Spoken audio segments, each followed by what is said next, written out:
Today's a very exciting day because I'm going to be testing the first ever clean foundation that has 43 shades. Exa Beauty just launched at Credo Beauty. I believe this is actually Credo Beauty's brand. You can buy it on the Exa Beauty site or exclusively through Credo Beauty.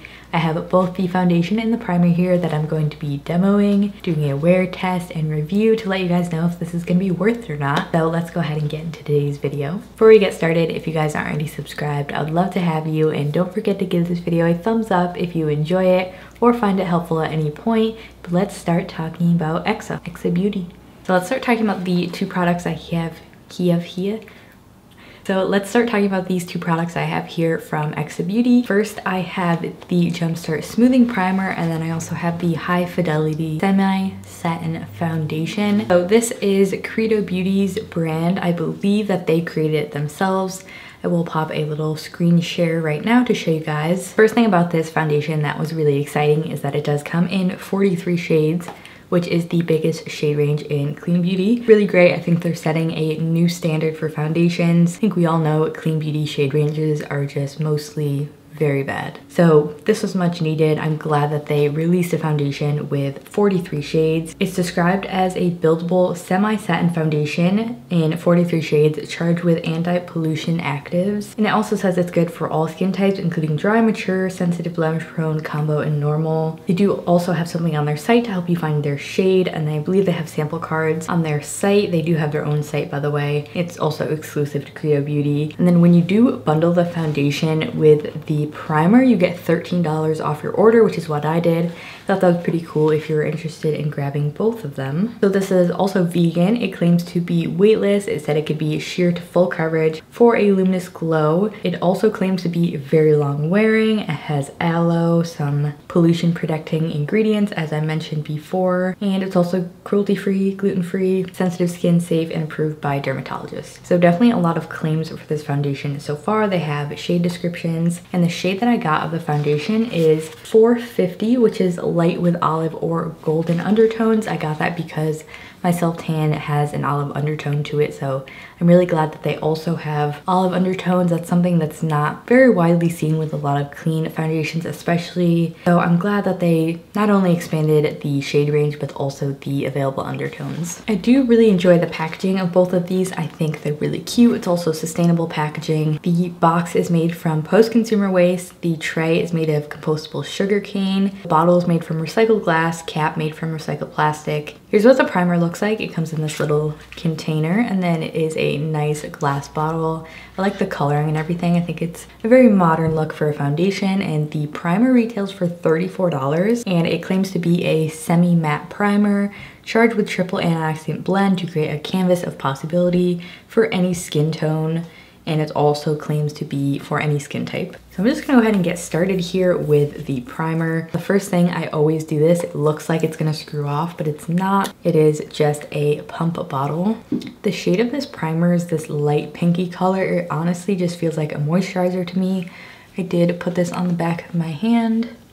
So let's see how it goes on my face. I've not tried either of these yet. It does feel like it's smoothing. I'll have to take a closer look to see it's actually doing anything. And there's really no scent at all. Like, I can't detect anything with this. All right, so already I'm having an issue with this. It is pilling up on my skin, and I'm not sure if it's my skincare. I have been using the same skincare products that I usually use, and I don't have problems with other primers or foundations pilling on them. So it might just be an ingredient in this that's not agreeing with my moisturizer. That's kind of disappointing, but I'm just gonna brush those off. Looking at my skin up close, I'm definitely not like initially blown away by it. It does seem to have smoothed out my face a little bit, and it gives a matte finish. But I don't know, I'm not like feeling like it's doing a lot for my skin. If you have dry skin, I don't think you'd like the finish of this. It is pretty mattifying, and I do feel like lines are smoothed out, but it's nothing crazy so far. Now let's try out the new foundation. This retails for $38, and this one comes in a clear glass bottle with the brand name on it. And again, the same little pump, and this is 1 ounce, I believe. Yes, actually 1.1 fluid ounce. A little tiny bit more than most foundations.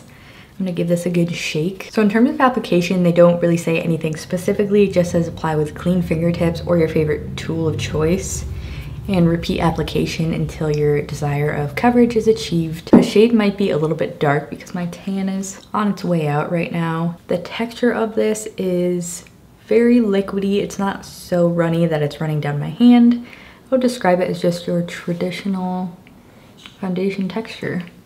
That was kind of a lot to start with, but we are going with the sponge on this side of the face. Ooh, it has a very orange smell to it, orange grapefruit. It actually gave a lot of coverage. So besides the pilling that the primer is still creating a little bit, I'm trying not to rub too much. It looks really nice. I mean, it did give me a lot of coverage. You can see from this side, I still have a lot of redness. It covered my redness really well. A little bit is peeking through. I'm gonna take a little bit more and do the forehead here.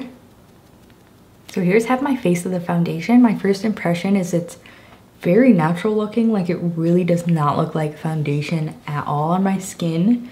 It looks very airbrushed, and I would say it's satin. It's almost a satin matte. I'm not sure if it's the primer that made it a little bit more matte, but it doesn't feel tacky or anything. It seems to sort of dry on its own. So far I'm liking it. The scent is a little bit strong of like orange or something essential oil. I'm not sure what's in here. But let's try the other side with a brush. I'm going to use my Real Techniques Expert Face Brush. I'm not liking this brush side nearly as much. It gave me a lot more coverage, but it's sort of like sinking into my pores and clinging a little bit. I feel like because it's more of a satiny foundation, that a sponge helps it a lot. So I'm just going to go over with a sponge to help blend it in. I'm not sure what's happening here, but I think the brush kind of picked up the primer and made it like fall up on my skin a little bit. So that's not looking the best over here with the brush. That didn't happen with the sponge side.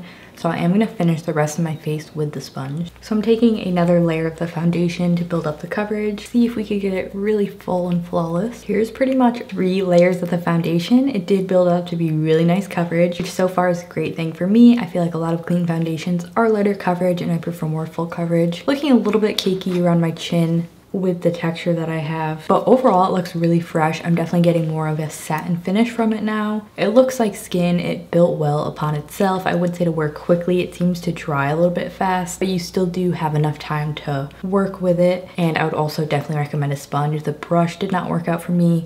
I'll have to try it again with a different primer or no primer. But so far I'm liking it. If it wears well, I think it'll be a cool new clean foundation. But until then, who knows? For concealer, I'm using a tiny bit of my Cover FX Power Play. I'm extremely familiar with this formula, so I know what it looks like. So I'll definitely be able to tell this from the foundation. So I went ahead and set my under eye. I'm only gonna powder half of my face today just to see how they compare to each other. So the left side of my face here will be the powdered side, and I'm gonna leave this side unpowdered.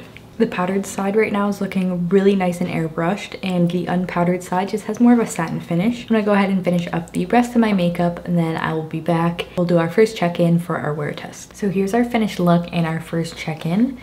This is what the foundation looks like. This is the side that's powdered, by the way. It looks really good on the side that is powdered. On the unpowdered side, just around my nose and like my chin area, it just seems to be like sort of accentuating my texture a little bit, but like the cheek area and forehead is looking fine. Definitely a little bit more dewy than this side. So we will see how this wears. The time is 11:56. So I will wear this for a full day. I'm not just gonna sit around. I'm gonna really put this to the test and just be as really active as possible to see how it wears for a real life day, you know what I mean? So I'm definitely excited to see how this wears. I will see you at my next check-in at the end of the day. All right guys, it's 7:16 and I'm about to go for a bike ride, and I wanted to check in because I feel like I do need to touch it up before I do that. So I have been wearing a mask. I wore a mask probably for a little bit over an hour today, and I was out all day. It was very warm out. So I'm not sure if you'll be able to see, but around my nose, it really has worn off. It settled a little bit into the smile lines, and it has worn off a little bit on my forehead. It's honestly not the worst performing foundation I've had wear with a mask on. I'm going to be a little bit more lenient because a mask just does trap a lot of moisture to that area of the face, and my chin is kind of just like breaking down, and there's nothing like too bad about it, honestly. I just really prefer the set side of my face as opposed to the side I didn't set, especially around my nose. It's starting to get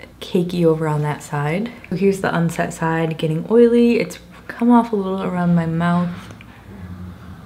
my chin. Over on the set side, it looks a little bit better. All right, guys, it's the end of the day, so I'm gonna wrap up my thoughts here on both of the products. Starting with the Jumpstart Smoothing Primer, I would generally say that this isn't really worth it. I didn't find like it did anything. It left a nice, smooth, matte base, but nothing crazy, and I don't feel like it was that different from just putting like a moisturizer on. So I'm not completely crazy about this. Maybe if you're looking for a primer, you like a more moisturizing feeling one, and you have maybe like normal to oilier skin, and you wanted to bundle with the foundation to save the money, possibly, but again, not something I'm initially very excited about. Next, for the foundation, this actually really surprised me. It wore very well throughout the day, even with wearing a mask and all the humidity, and just I was sweating a lot as well.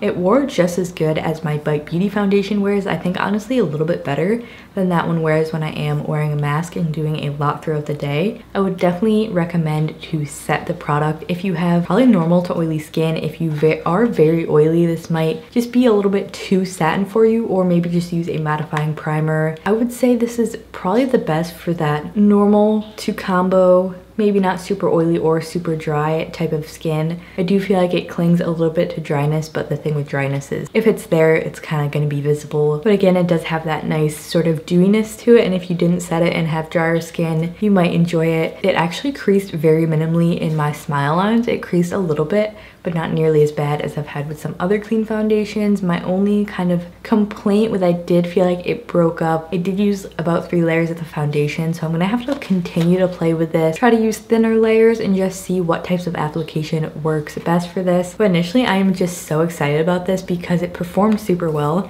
and the shade range is awesome. I'm glad that Creator Beauty is stepping their game up with that.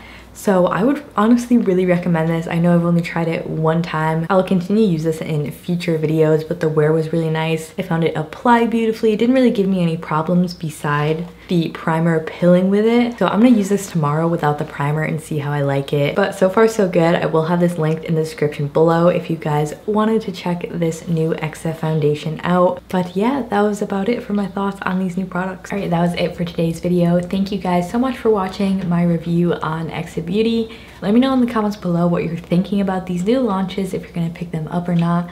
Love to hear your thoughts below. Don't forget to subscribe if you haven't already, and of course give this video a thumbs up if you did enjoy it or find it helpful, or both. But thank you for watching, and I'll see you in my next video. Bye.